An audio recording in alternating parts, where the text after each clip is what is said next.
Hello there, everybody, and welcome to Harrah's Hoosier Park.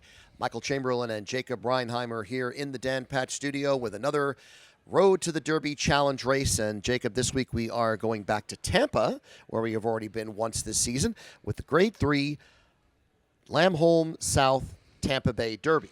Rolls right off the tongue. Yes, Looking it forward does. to this one. We do have a field of 7 going for a purse of $400,000, a mile and a 16th over Tampa Bay Downs, and a very, very competitive field of 8 at that. Certainly looking forward to this one. Now, last week I thought I was going to have a winner with River Thames, but Sovereignty ran, and I'm going to say this, what I think is the most visually impressive prep race yet of any of the races that we have done, because Sovereignty certainly ran what I thought was an ideal Kentucky Derby race in winning last week down at Gulfstream. So we move a little further north in Tampa. With you're still sitting at 8 points, and I have 6. So I'm getting closer to actually getting to the winner's circle. I've stalled out here a little bit as we approach the midway point. I'm spinning my wheels a little bit, hoping to fix that as we head into the Tampa Bay Derby. As we said, a field of 7 going postward here. 2 of them trained by Chad Brown, 1 Brad Cox trainee, a Mark Cassie trainee. So it's a very interesting field. And you do have a horse in here in Chancer McPatrick, who I think is going to be a very heavy favorite. Yeah, and that is where I end up going on top for this Tampa Bay Derby. Number 2, Chance McPatrick, making his 3-year-old debut. This is the first time we've seen him since that Breeders' Cup Juvenile, which he did race pretty evenly. He ended up finishing 6th, just never really got involved there at Del Mar. But prior to that, did win 3 straight to kick off his career, including wins in the Hopeful and Champaign. So you like to see that from Chance McPatrick coming back for his 3-0 campaign for trainer Chad Brown. I think he's going to be ready to fire, and I do think the 2 Chad Brown trainees probably stand out a little bit, as I know you go with the other one on top. Yes, exactly. As we put up the picks to show our selections for everyone, Jacob's going with the 2 Chancer McPatrick, and I like the 3 Hill Road. Both of these horses are adding blinkers for this particular race. Hill Road ran 3rd in the Breeders' Cup Juvenile going back to November at odds of 61-1. Citizen Bull was the winner, and then Gaming finished 2nd. But this horse rallied from well back to finish 3rd. Prior to that, had won at a mile on the grass in Ireland, and then was 7th in a Group 1 race over there at the Curragh in Ireland as well, in the Vincent O'Brien, but was kind of up close to the pace there, and I don't think that was necessarily the kind of race Hill Road wants to run. Looking at the breeding here, this horse is by Quality Road out of a Lemon Drop Kid mare, so in reality, he should run all day. I mean, he really should have no stop in him once he gets rolling. Tyler Gaffleone will have the ride here, first start of 2025. They did have a work on March 1st at Payson, 4 furlongs and 49-1, and I just think Hill Road in this particular spot, given all those factors, might be the one to beat. And it's interesting, the horse I put in between the Chad Brown trainees, this is a horse I think you were quite high on going into the Sam F. Davis. You end up leaving him off altogether. I do go to the rail horse, Owen Almighty, coming off a second-place effort in that Sam F. Davis behind John Hancock, who was very impressive, stretching out for the first time there for trainer Brad Cox. But I liked how game Owen Almighty has been in his couple of starts. The last 2 over the Tampa Bay Down service. He crossed the wire first, 2 back rather. Of course, was taken down in that spot before coming back with a very good second-place effort in the Sam F. Davis. So I think from this rail position, there's not a whole lot of early speed in this race.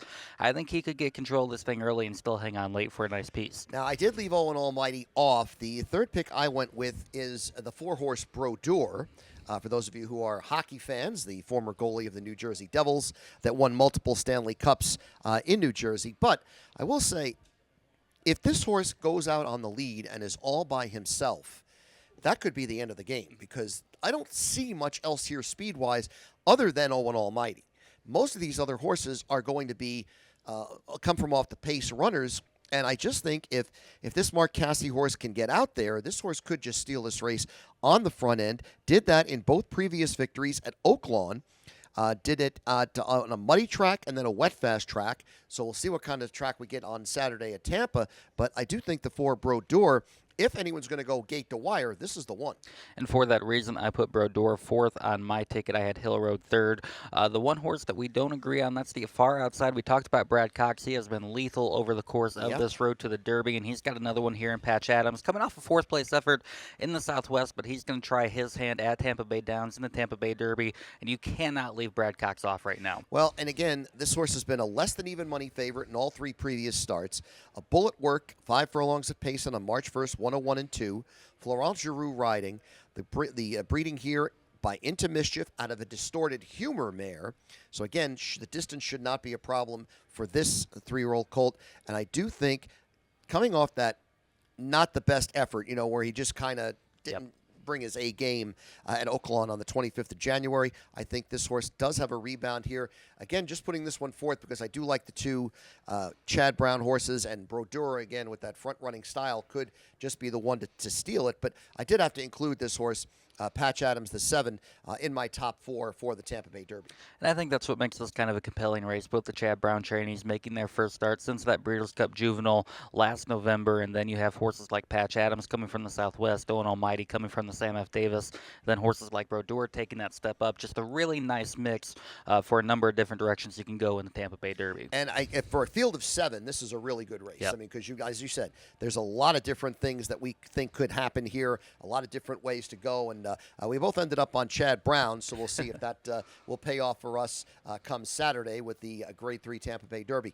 So that is the latest in our races of the Road to the Derby Challenge coming up this Saturday. And, of course, you can watch and wager on all of the exciting action from Tampa Bay Downs on Saturday for their Tampa Bay Derby Day. Looking forward to that on Saturday. And also, Jacob, we're looking forward to the return of live racing next week. Yeah, this is our last opportunity to do one of these videos where we're not handicapping Hoosier Park races because we are going to jump right back into the fray Friday, March 14th. That's going to be our opening day, 6:15 post time, both on Friday and Saturday from now on, as we are going to have a 6:15 post time on Saturdays for the 2025 racing season. Looking forward to that. Fan Appreciation Weekend. We're going to have giveaways and all kinds of goodies all weekend long, including the next leg of this Road to the Derby Challenge on Saturday morning. Looking forward to that immediately following this Tampa Bay Derby. Just think about this. Next week, we're like a month and a half away from the Kentucky Derby. So, I mean, we're getting to the end of the Road to the Derby here, so it's gone fast. It really has. It's just amazing how kind of quickly this all moves along. I know the offseason here at Hoosier Park flew right by as we were getting ready to jump right back into 160 more days of racing. Looking forward to that and continuing on this Road to the Derby. Yes, and as we do say, we have the Tampa Bay Derby this coming week. Be sure to get into the track here or one of our satellite sites up in New Haven or in downtown Indianapolis to get into the contest on any of our trackside promotional kiosks. For Jacob Reinheimer, I'm Michael Chamberlain, wishing the best of luck to you all.